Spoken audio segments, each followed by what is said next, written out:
dari Rosemary untuk semua kakak pegiat seni. Seperti yang tadi disampaikan bahwa media seni juga digunakan sebagai salah satu medium berkampanye, sharing pengetahuan, menyuarakan narasi yang ingin kita sampaikan ke publik. Bagaimana kemudian kita bisa melihat dampak dari aktivitas seni ini mempengaruhi perubahan narasi yang ada di masyarakat, baik secara individu maupun kolektif. Kira-kira siapa dulu yang mau jawab nih? Mas Rianto kah atau Kak Naomi? Sorry, pertanyaannya?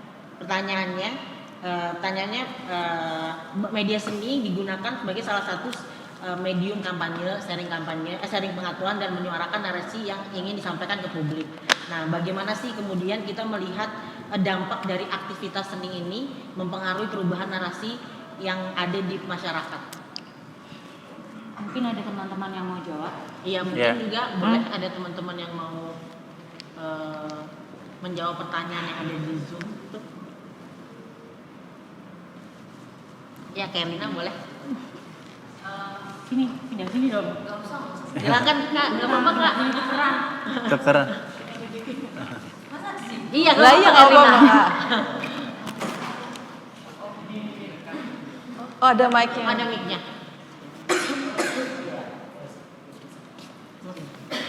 Silakan Kak.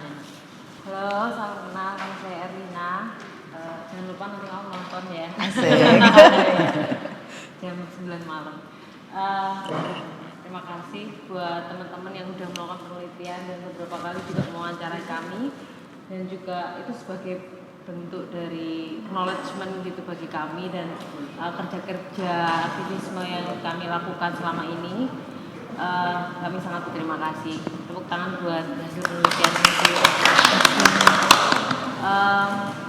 Kalau kami sendiri sebenarnya kan memang kemudian kesenian sendiri itu sebagai kendaraan kami untuk melakukan propaganda politik gitu. Jadi kami memang sudah sepakat untuk kami tidak mencari tidak menjadi rockstar gitu ya. Mimpinya tidak mencari popularitas atau juga golek keplok gitu istilahnya gitu ya. Tapi kemudian bagaimana akses ya produksi pengetahuan, terus kemudian gagasan, kegelisahan teman-teman bahkan dari lahir ceprot sampai dewasa itu yang awalnya mungkin dimulai dari saya sendiri yang menulis karena protes sama orang tua. Saya tuh nggak bisa ngomong langsung sama orang tua, saya bikin lagu gitu. Saya pentasin di acara 17-an di kampung gitu kan. Red sih di depan orang tua. Oh, I hate my father gitu kan. Biar ngerti ya Kak. Biar mikirnya apa Double. delay. My father itu artinya apa? Gitu. Terus akhirnya ternyata itu menjadi cara untuk kita mentransfer pengetahuan yang sebenarnya ada barrier konstruk masyarakat kultural yang kita sebenarnya sebagai anak itu sebenarnya kita nggak punya pendapat apapun gitu. Udah semuanya mematuhi orang tua untuk sesuai dengan perintah Tuhan bahkan kayak gitu ya. Maka itu kemudian ternyata teman-teman yang lain juga pengen ikut. Jadi kita nggak punya ekspektasi untuk menjadi sebuah band atau bahkan kolektif gitu ya. Kemudian ini gimana sih caranya bikin lagu kayak gini ya gitu ya. Ya ceritain aja apa ya, jelek-jeleknya ya nggak apa-apa gitu. Ya nanti kita bikin, kita bungkus, kita kemudian kita create gitu. Kemudian itu bisa menyuarakan. Bahkan kalau kemarin teman-teman dari Karang Taruna, salah satu di kota di Jogja itu Bagran itu yang kemudian mereka punya stereotip itu kalau keren itu yang tatoan, yang piercingan, yang apa. Nah itu pemuda-pemuda Karang Taruna itu masuk culun-culun gitu ya. Yang kemudian wah aku tuh diajak dibully ya karo sing do tatoan ngono ya. Wis gawe lagu terus bikin lagu mereka. Aku keren bukan karena tatoku gitu. Terus dinyanyikan di acara 17-an gitu ya, di acara kampung gitu. Yang sebenarnya itu sangat dekat banget. Bagaimana nada bicara. Jadi nada bicara itu sangat hampir tidak mungkin untuk bubar gitu. Karena mungkin spiritnya mungkin bukan untuk profit atau mungkin tidak ada yang dikonflikkan bukan gitu. Jadi teman-teman yang gabung kita tidak pernah membuka pendaftaran, tapi kami sangat membuka untuk siapapun yang mau terlibat, mau collab, mau dia bisa pegang alat musik, dia nggak bisa pegang alat musik, dia pengen nulis, dia pengen apapun bikin karya bareng kita sangat terbuka dan kita tidak mengeluarkan anggota.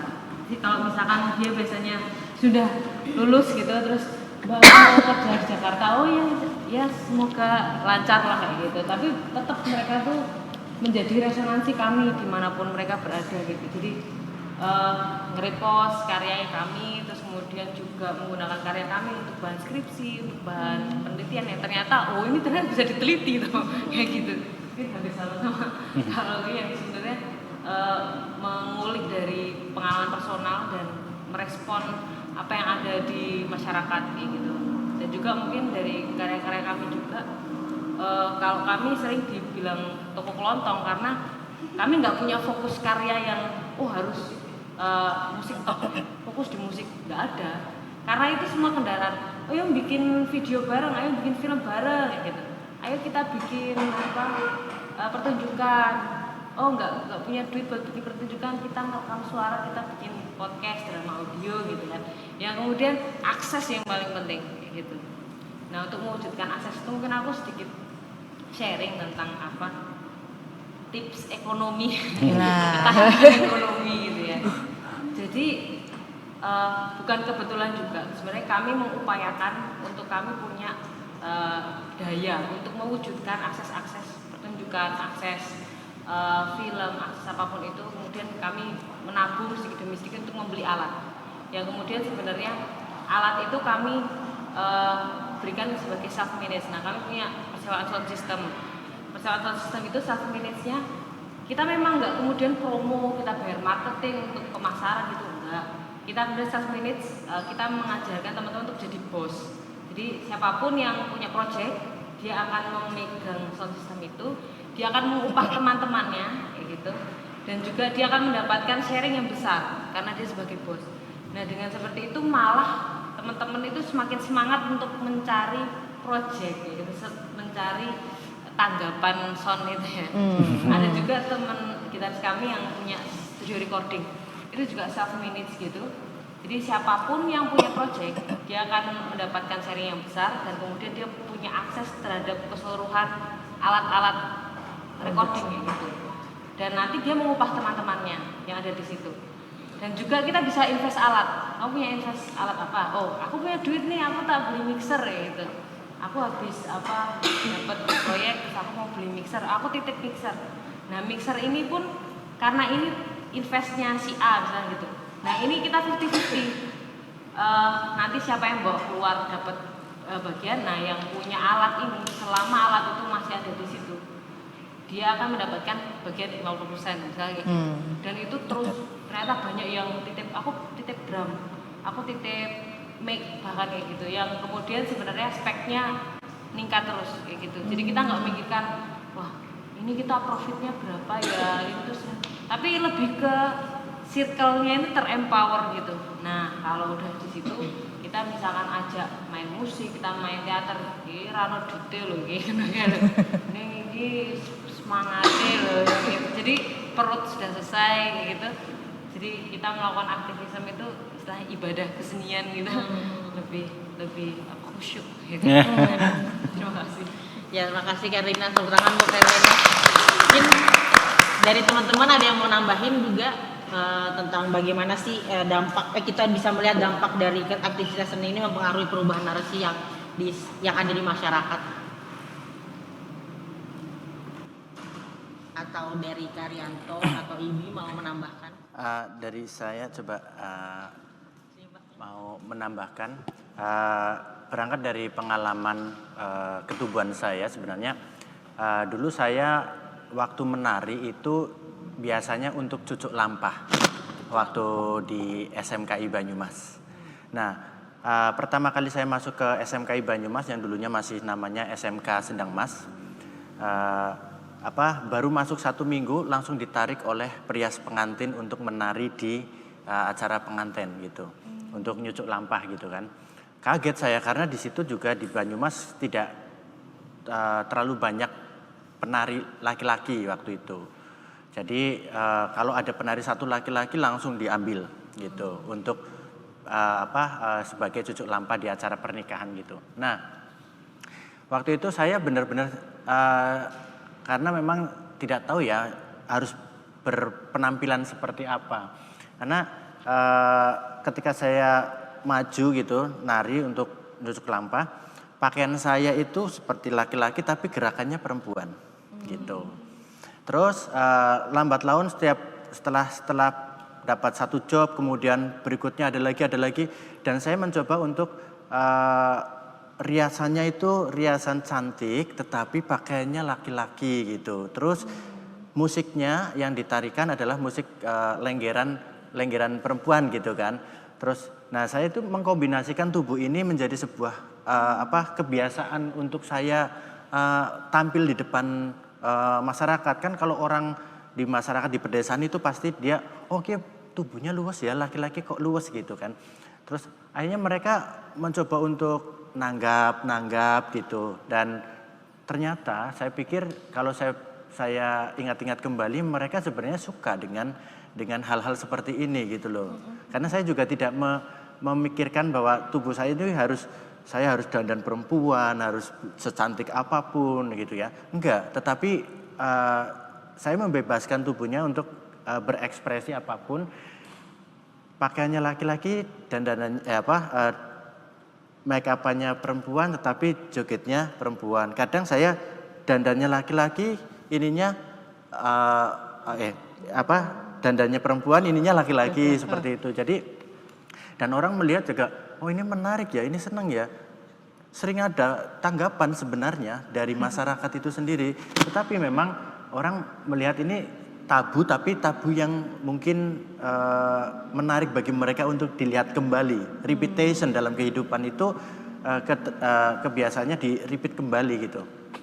Nah, akhirnya saya membuat sebuah komunitas yang mana memang untuk mempelajari tarian-tarian seperti ini dari Banyumas kemudian ke Solo. Nah, di Solo ini saya juga tidak tahu cara pertama kali datang ke Solo, cucuk lampah yang di Solo seperti apa gitu. Ternyata baru pengalaman itu terulang kembali, baru masuk saya STSI, baru masuk sekitar 1 bulan ya, baru mau masuk ke kelas, ada sudah satu orang kayak sing arep nanggap gitu loh, yang mau mengundang saya untuk pentas gitu, ngajak saya pentas. Mau masuk kuliah, diadang dulu di depan pintu. Dedek, kamu mau kemana gitu? Saya mau kuliah mas, kenapa gitu? Ikut saya aja yuk, kamu kan penari kan? Iya saya penari, saya butuh cucuk lampa ini. Hah, cucuk lampa gitu kan? Terus, tapi saya biasanya di Banyumas, kalau di sini nggak biasa gitu. Nanti saya ajarin gitu. Ternyata memang tradisi di Solo sama di Banyumas berbeda. Akhirnya saya terapkanlah apa yang saya lakukan di Banyumas di Solo gitu kan. Saya terapkan, terus bagi mereka juga asing, aneh gitu. Terus mereka minta lagi, terus akhirnya kembali lagi tawaran dari masyarakat, dan hampir saya kuliah pun jarang kuliah, malah seringnya PY itu di luar. Kebutuhan dari masyarakat yang memang membutuhkan itu. Terus dari komunitas di Banyumas saya kembangkan di Solo. Di Solo membuat komunitas lengger. Kemudian dari situ kita coba membuat program-program untuk komunitas saya sendiri, lengger lanang maupun lengger wadon gitu ya. Terus di Banyumas saya mencoba membuat wadah, beberapa program acara-acara festival, bergabung dengan orang-orang di desa. Mereka iuran dengan mengikuti alat tradisi yang ada di desa, misalnya sura atau nyadran gitu ya. Dibikinlah festival bersama di desa. Kemudian ditampilkanlah lengger, kemudian kesenian bentuk yang lain gitu ya. Yang memang sudah bagi mereka itu tubuh ini baru, dan mungkin bagi mereka ingin dipelajari dan menarik gitu.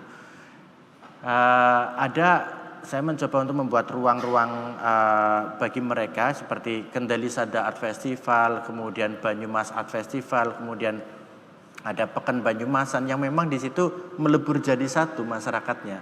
Bahkan sampai diminta untuk buat ruang-ruang pergerakan untuk mereka yang memang saya coba masukkan tubuh-tubuh seperti saya ini ke dalam ruang-ruang seperti mereka, dan ini akhirnya mereka sangat-sangat mungkin ya ada dampak bagi merekanya, kedekatan itu, dan sampai sekarang itu komunikasi menjadi lebih baik gitu ya. Cuman memang beberapa komunitas yang mungkin masih memandang bahwa tubuh-tubuh seperti saya aneh gitu kan. Tetapi aneh bagaimana, wong saya juga lahir seperti ini, terus orang bilang, oh Rianto itu banci gitu. Dulu saya waktu kecil dikiranya banci karena suka menari gitu. Gitu kan. Jadi ketika itu jadi saya dikenalnya waktu di desa itu Anto Banci gitu kan. Tapi bagi saya, karena saya mungkin selalu tidak pernah berpandangan bahwa ini menjadi hal yang buruk bagi saya, malah justru saya ingin mengeksplor apa yang mereka omongkan. Kamu laki-laki kok pinter, gara-gara kamu laki-laki bisa menari, akhirnya kita memanggilnya kamu banci, seperti banci gitu kan. Akhirnya saya tahu jawaban itu, oh saya bisa menari gitu kan. Karena mereka melihat saya gitu. Terus akhirnya saya gelutilah dunia tari saya itu.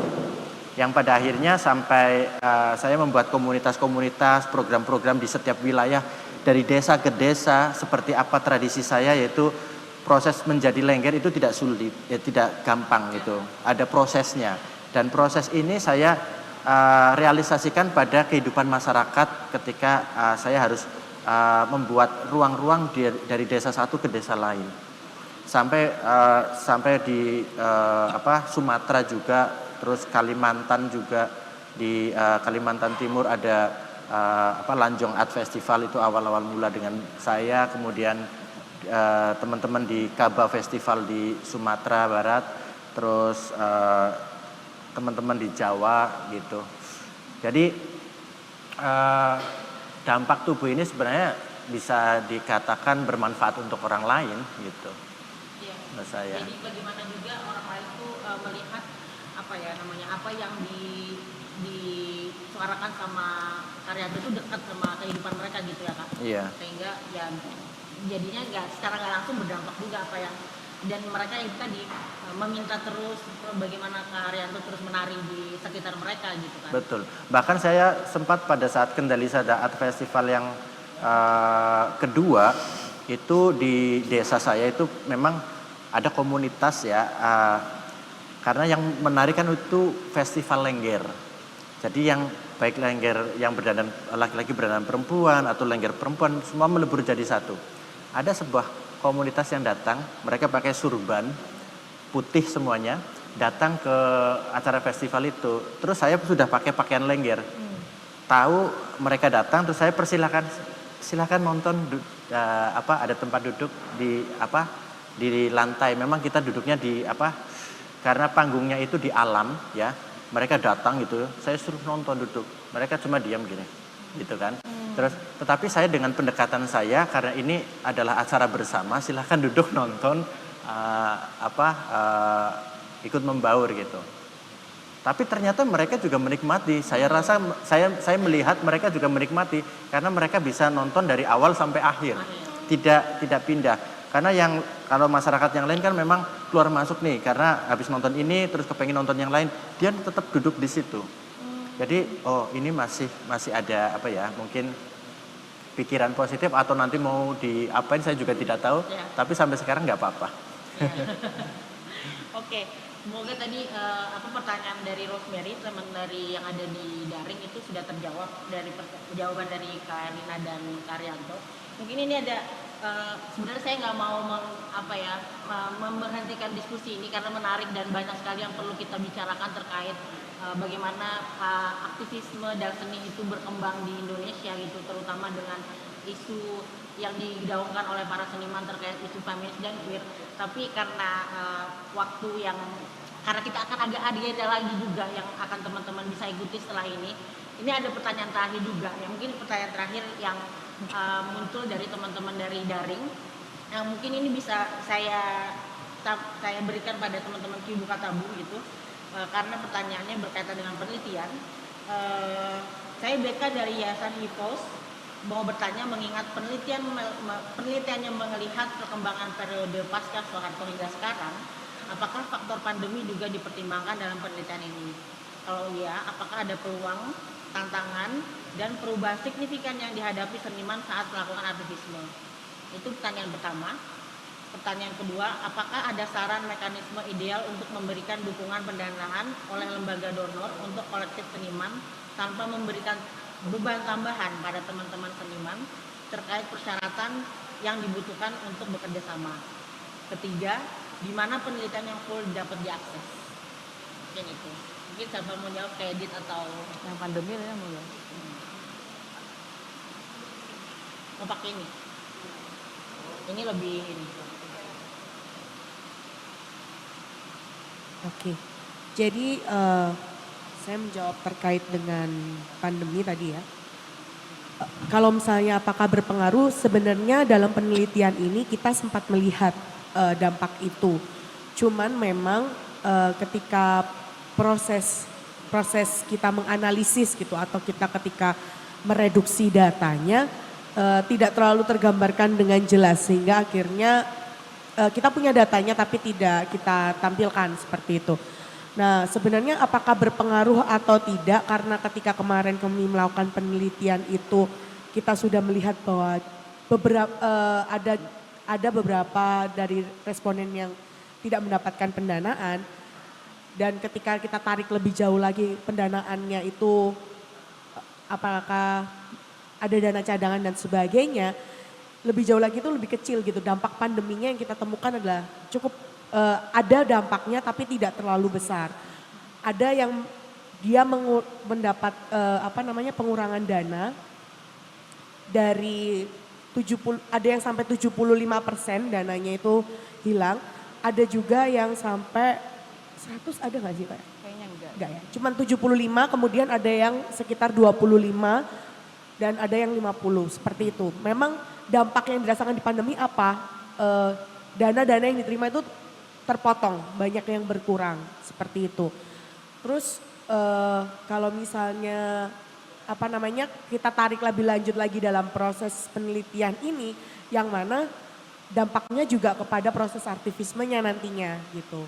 Dana berkurang, maka ya tadi ya, bahwa seni ini kan juga satu sisi juga butuh uangnya untuk menjalankannya. Nah itu tadi akhirnya berdampak kepada proses-proses aktivisme di pandemi.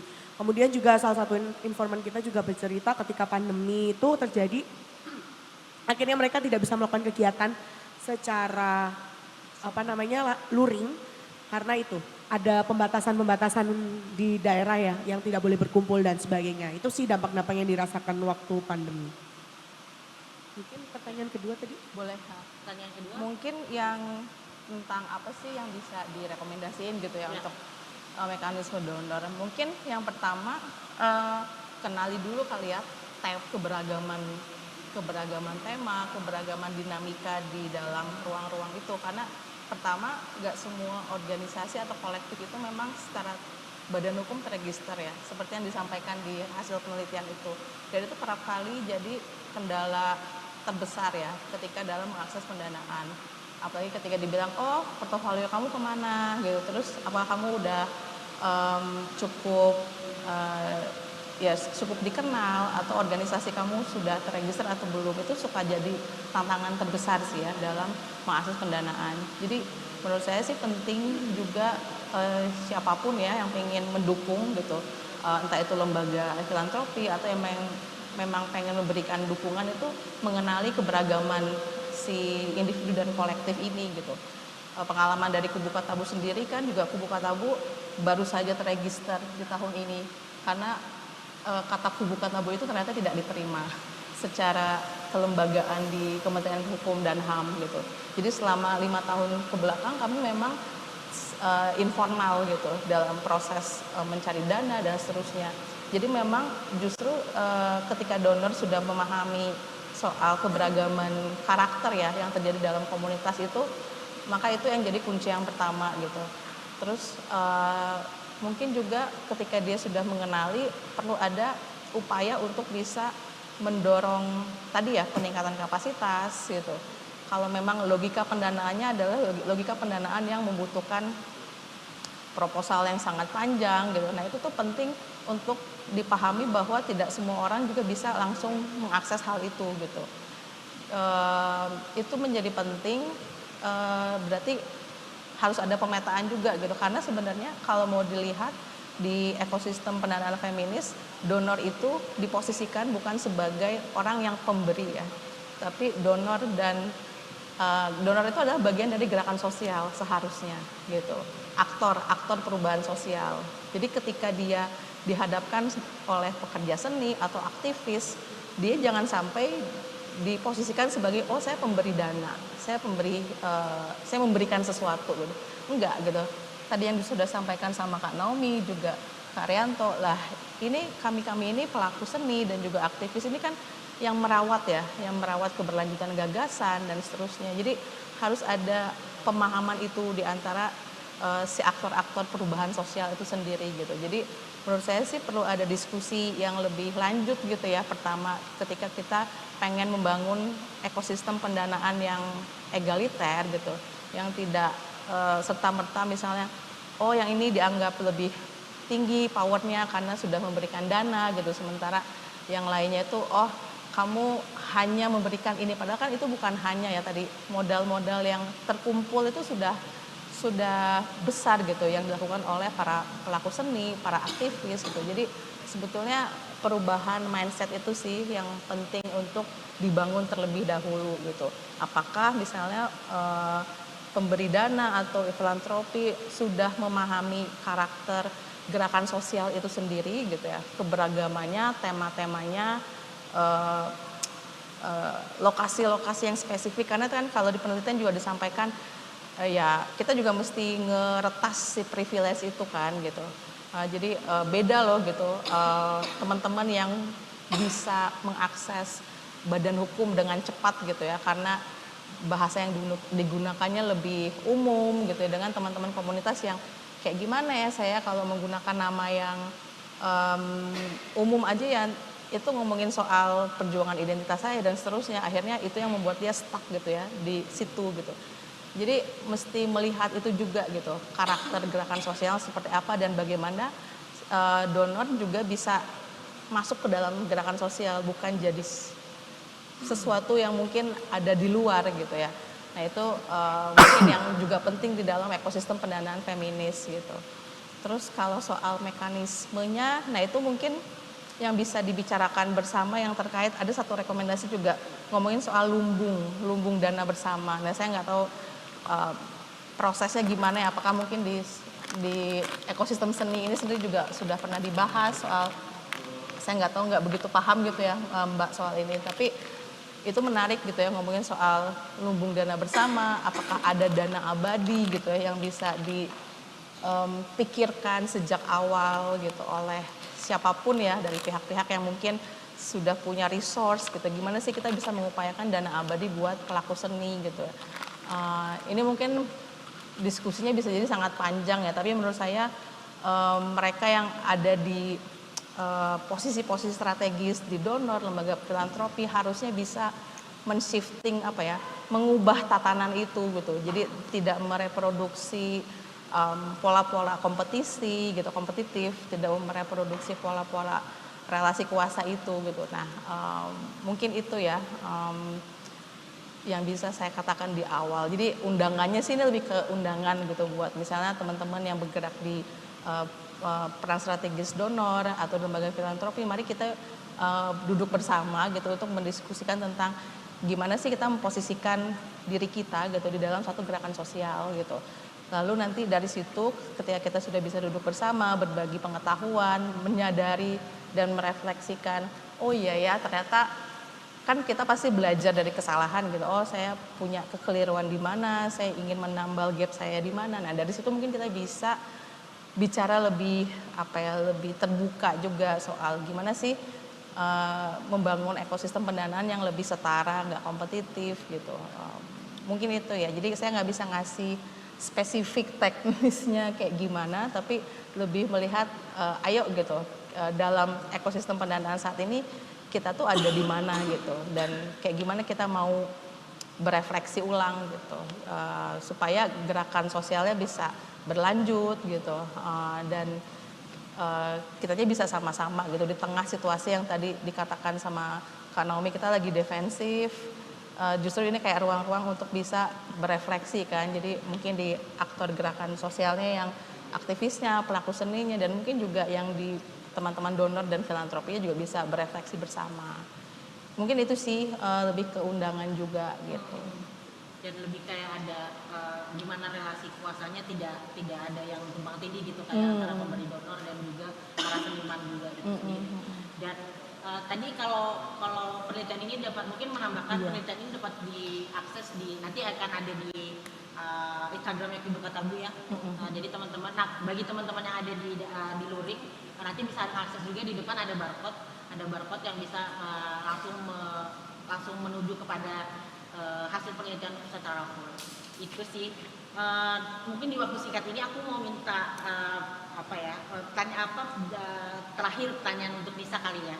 Langkah-langkah apa aja saja sih yang menurut Nisa bisa lakukan untuk menindaklanjuti penelitian ini, baik dalam hal potensi kolaborasi atau pengawasan agenda bersama kira-kira?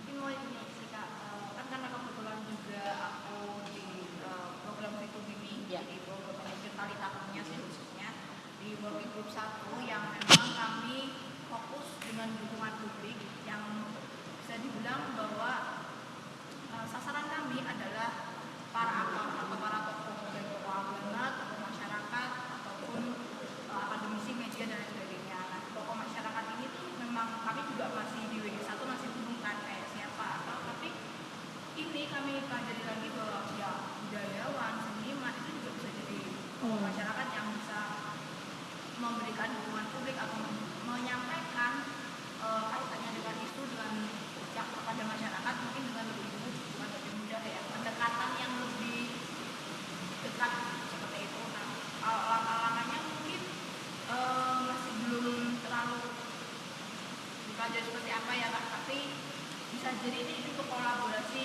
di WG1 kami bahwa seperti apa sih tantangan dan kendala untuk teman-teman saat ingin menyampaikan, itu mungkin bisa jadi pembahasan kami karena khususnya di program Fitur ini itu kaitannya kami itu sama kampanye kan.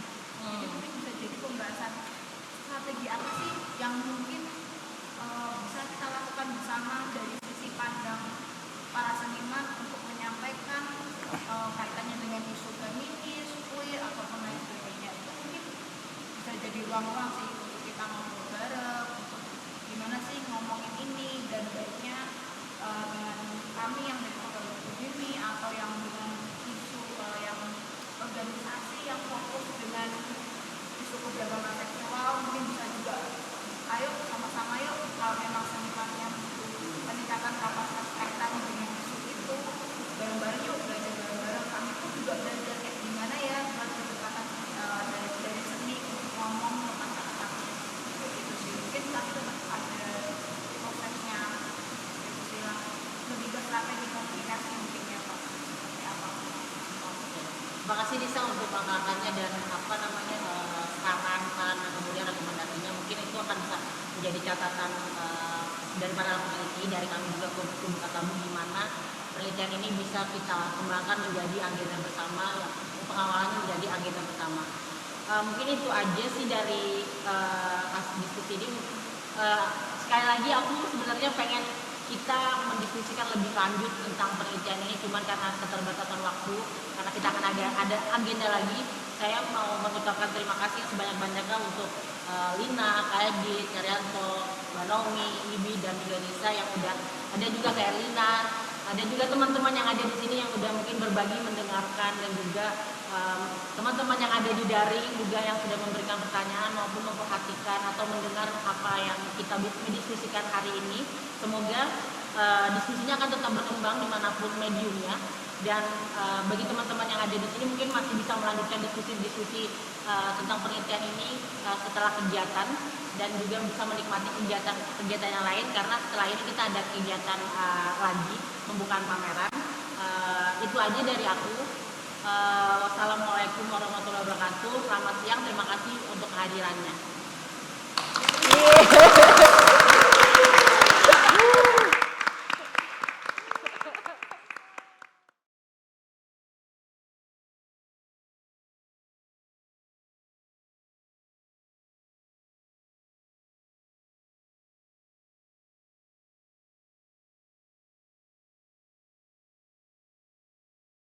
Thank you.